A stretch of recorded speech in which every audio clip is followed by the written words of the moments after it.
एक बार फिर से मेरे न्यूज चैनल 2.0 पर स्नातक ग्रेड के प्रदेश अध्यक्ष पिंटू कुमार सिंह जी मौजूद है। सर, सबसे पहले तो मेरे चैनल पर आपका बहुत बहुत स्वागत है।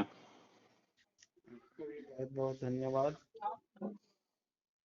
आज मैंने अपने चैनल पर शेड्यूल लगाया हुआ था लाइव को लेकर, लेकिन मौसम सही नहीं होने के वजह से सर के पास लाइट नहीं है, जिसके वजह से लाइव नहीं हो रहा है।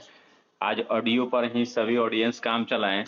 तो सबसे पहले मेरा सवाल है कि विशिष्ट शिक्षकों के साथ हो रहा है अन्याय, क्योंकि विशिष्ट शिक्षक नियमावली 2023 में वेतन संरक्षण के साथ शिक्षकों का वेतन भुगतान होना था, लेकिन सभी जिले से 25,000, 28,000, 30,000, 31,000 पर फिक्सेशन करने का आदेश जारी हो रहा है, जिससे काफी शिक्षक दिग्भ्रमित हैं।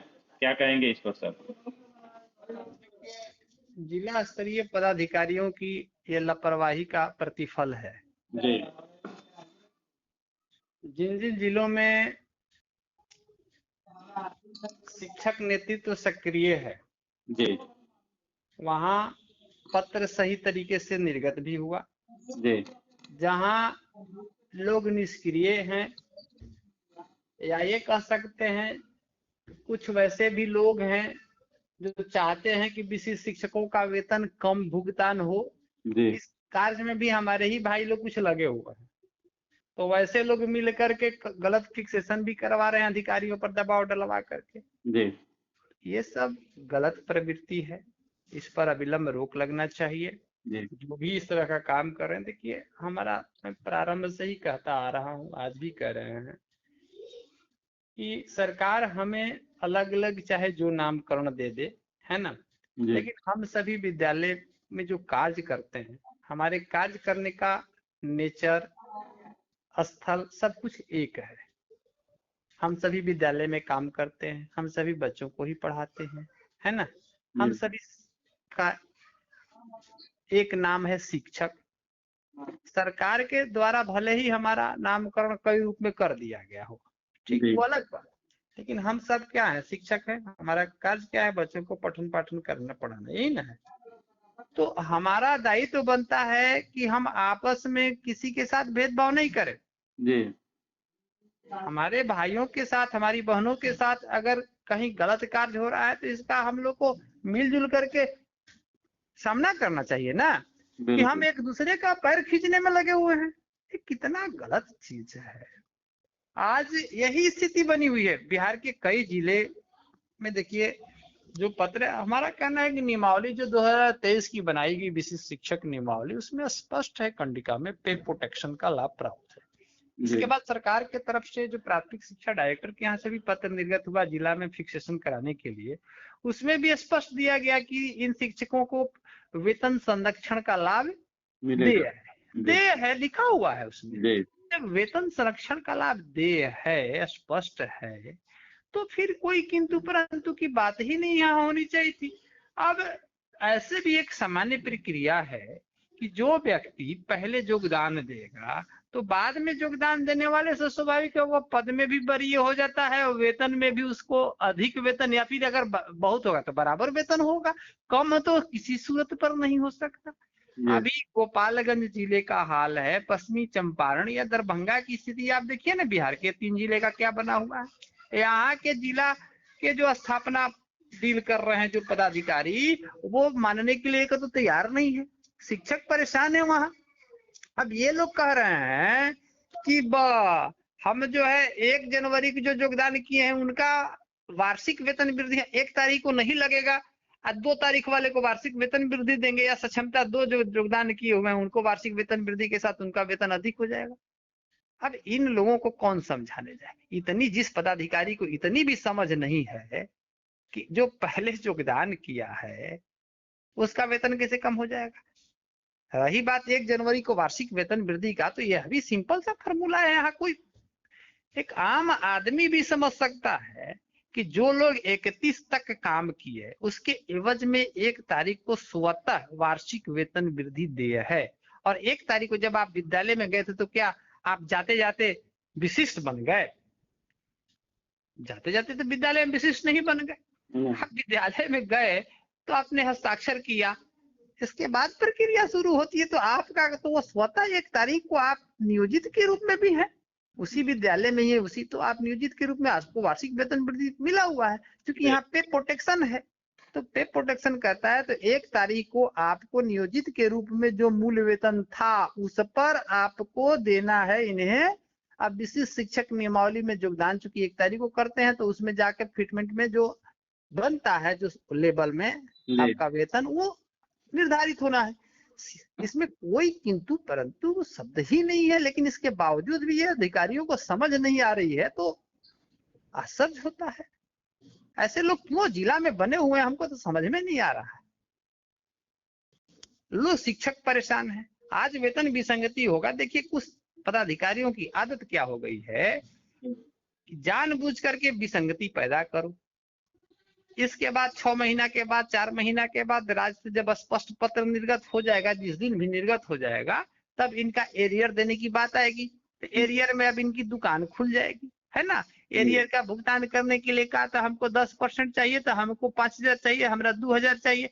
शुरू हो जाता है धंधा जिला में जी। सारे शिक्षक भोगी हैं पूरे बिहार का। मैं स्पष्ट बताता हूँ, आज देखिए ना बीरमन तिथि से ग्रेड पे देना है, सभी शिक्षकों से दोहन शुरू है। बिल्कुल।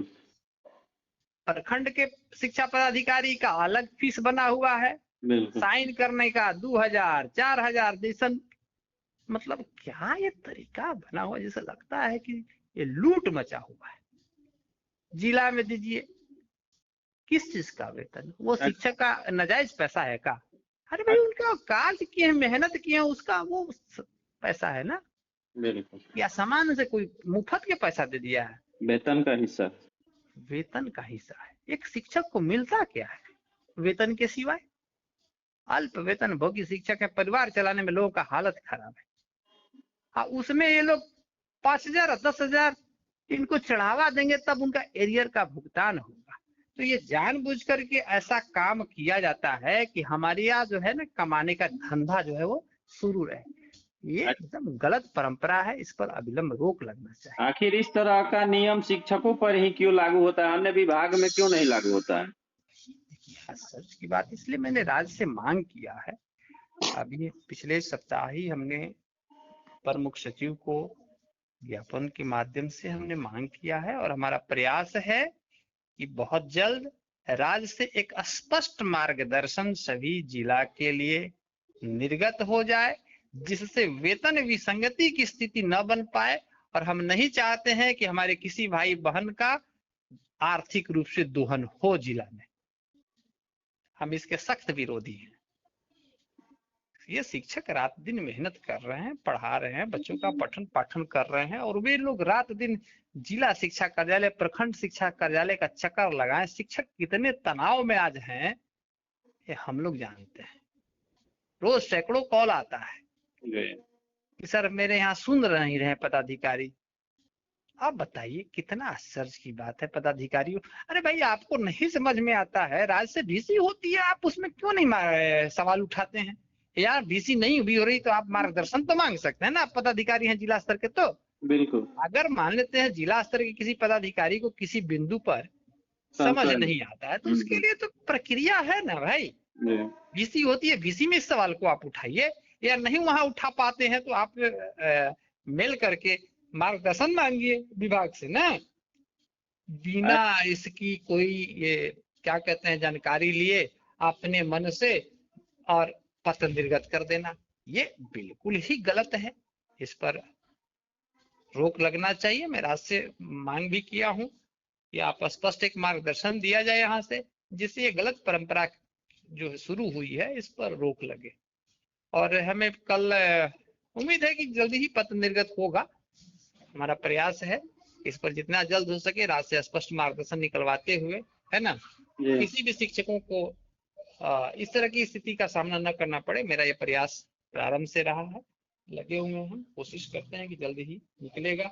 हम विभाग को कल दरभंगा, गोपालगंज और पश्चिमी चंपारण ये 3 जिले की शिकायत आई है, तीनों जिला का पत्र जो है हम कल डिपार्टमेंट को सौंपेंगे। यानी जिला पदाधिकारियों द्वारा पत्र का गलत व्याख्या करते हुए शिक्षकों को प्रताड़ित करने की कोशिश की जा रही है। बिल्कुल बिल्कुल वही धंधा ही है। वही धंधा है। जबकि स्पष्ट है लेटर में, कहीं देखिए उसको पढ़ने और समझने की आवश्यकता है। जी स्टैंड बिल्कुल क्लियर है। अगर नहीं हमको समझ में आ रहा है तो हम मार्गदर्शन तो मांग सकते हैं ना। जी तो ये लोग मार्गदर्शन भी नहीं मांगते हैं, अपने मन से जो मर्जी किया लेटर जारी कर देना। अब इस लेटर को जारी करने से एक एक जिले में समझिए 8,000 7,000 शिक्षक विशिष्ट बने हुए हैं, कहीं 10,000 बने हुए हैं। अब 10,000 शिक्षक मानसिक रूप से प्रताड़ित हो रहे हैं। ये लोग को कोई समझ नहीं आ रहा है। कई शिक्षक का प्रतिनिधि मंडल भी जाकर के बात भी किया, फिर भी ये लोग सुन नहीं रहे हैं। बस हम निकाल दिए तो हम ही सही है। ये क्या तरीका है भाई? आप मार्गदर्शन क्यों नहीं मांगते हैं? राशि मांगिए, मांग करना चाहिए जिला को। और मुझे पूर्ण विश्वास है ये पत्र को पढ़ने की जरूरत है, समझने की आवश्यकता है। हम लोग समझ जाते हैं, इन लोग को नहीं समझ में आ रहा है। रात दिन जो विभाग चला रहे हैं उनको नहीं समझ में आता है, ऐसा थोड़ी। ये चीज गलत है।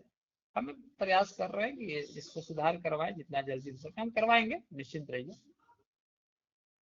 वैसे शिक्षकों के लिए क्या कहेंगे जो विशेष शिक्षक बने हैं लेकिन 4 माह हो गया लेकिन अभी तक वेतन नहीं मिला? वैसे शिक्षकों की स्थिति तो दयनीय हो चुकी है लगातार चैनल पर। बिल्कुल बिल्कुल आपका कहना सही है। ये बहुत दुर्भाग्य की बात है कि जनवरी माह से और ये अप्रैल का महीना चल रहा है जी और वेतन नहीं मिलना कितना दुर्भाग्य है। हम खुद इस पीड़ा से गुजरे हुए हैं।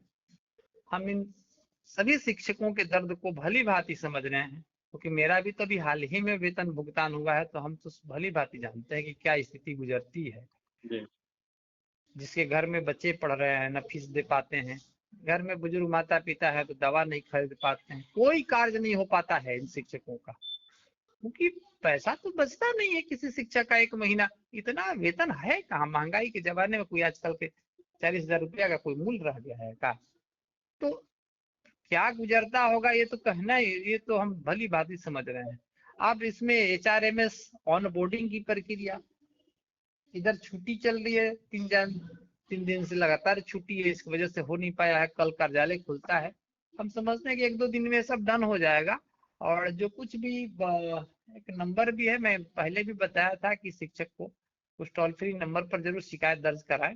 जी और क्या रीजन है जिसकी वजह से नहीं हो पा रहा है।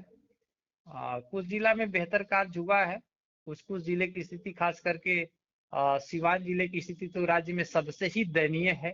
वहाँ के हम्म। पदाधिकारी इस कार्य में एकदम शिथिल हैं, निष्क्रिय हैं, जिसके लिए जितनी निंदा की जाए कम है। जी ये बिल्कुल तत्पर नहीं है। ऐसे पदाधिकारी को जिला में रहने नहीं देना चाहिए। जो इतना निष्क्रिय पदाधिकारी है, ये लोग को जिला बिल्कुल नहीं। देखिए हम कह रहे हैं, जब आपसे जिला नहीं संभलता है, इस काम को कर नहीं सकता तो काहे कि इस तरह के इन लोगों को कहीं सल्टिंग पल्टिंग विभाग में दे देना चाहिए। ऐसे पदाधिकारी को जिला में रहने का कोई अधिकार है जो काम ही नहीं कर सकते? ये निष्क्रियता का परिणाम है। देखिए कई जिला सक्रिय रहा, 10-10 वो कर्मचारी लगा दिया है ना, अतिरिक्त में काम में रफ्तार लाया, वहाँ काम जो है बेहतर हुआ है। 90% शिक्षक का भुगतान हो गया। 10% में है कुछ टेक्निकल योगदान वगैरह में प्रॉब्लम है, कुछ और भी हमारी शिक्षकों का ही कुछ गलती हो गई कहीं, है ना। जी होता है 2-4% में इधर उधर हो सकता है, इनकार नहीं कर सकते हैं। कुछ पेपर वगैरह में गड़बड़ी हो सकता है, तो उसकी वजह से समस्याएं है। लेकिन मैक्सिमम वो लोग कर लिए। उस जिले का बताइए अभी 30% 40% शिक्षकों का वेतन भुगतान हुआ हो तो ये क्या कहेंगे? वहां के अधिकारियों की लापरवाही ना कहेंगे जी? इसमें कुछ शिक्षकों की भी कमी है क्योंकि जहां पर संख्या बल में शिक्षक है वहां के शिक्षक अगर एक प्रतिनिधित्व बनकर अगर वहां के जिला शिक्षा पदाधिकारी से मिले तो निश्चित रूप से इस पर पॉजिटिव रिजल्ट आएगा क्योंकि बिल्कुल आएगा, बिल्कुल आएगा। देखिए मैं पहले भी कहा हूँ कि आप लोग अपनी लड़ाई लड़िए, अपने हक की लड़ाई तो आपको लड़ना होगा, सजग होना जरूरी है। ऐसे नहीं हो सकता है। आप रोज विद्यालय जा रहे हैं और घर से आ रहे हैं, ठीक है, वो तो आपका नेसेसरी है, उसको तो करना ही है, नीड है। लेकिन अभी मॉर्निंग क्लास चल रहा है, 12:30 में हमारी छुट्टी हो जाती है। कार्यालय हम 3 बजे 4 बजे पहुंचेंगे।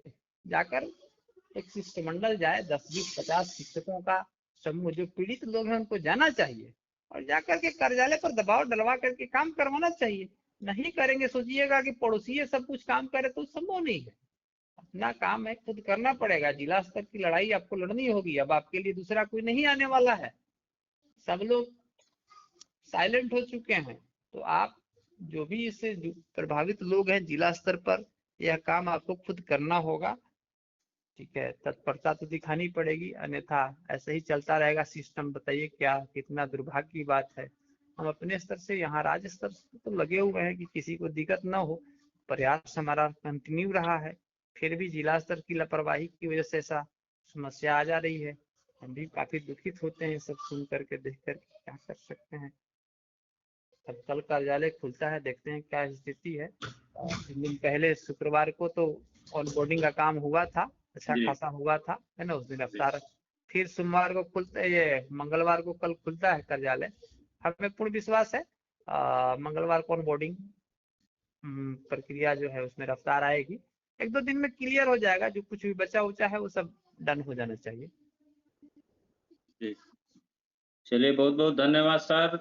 वीडियो लंबा हो रहा है, इसलिए ऑडियो को समाप्त करते हैं, लेकिन आखिरी संदेश हम देना चाहेंगे विशिष्ट शिक्षकों को कि जहाँ पे संख्या बल है वहाँ पर सभी शिक्षक एकजुट होकर जिला कार्यालय में जाएं और वहाँ से संपर्क स्थापित करें और वहाँ के जिला शिक्षा पदाधिकारी पर दबाव बनाएं ताकि ऑनबोर्डिंग का कार्य करते हुए शिक्षकों का वेतन भुगतान हो सके। और किसी भी तरह का त्रुटि है, अगर राज्य स्तर पर होगा तो सर वहाँ पर प्रयास करेंगे, लेकिन जिला स्तर पर आप लोगों को ही कार्य करना पड़ेगा अपने लिए। बिल्कुल, बहुत बहुत धन्यवाद।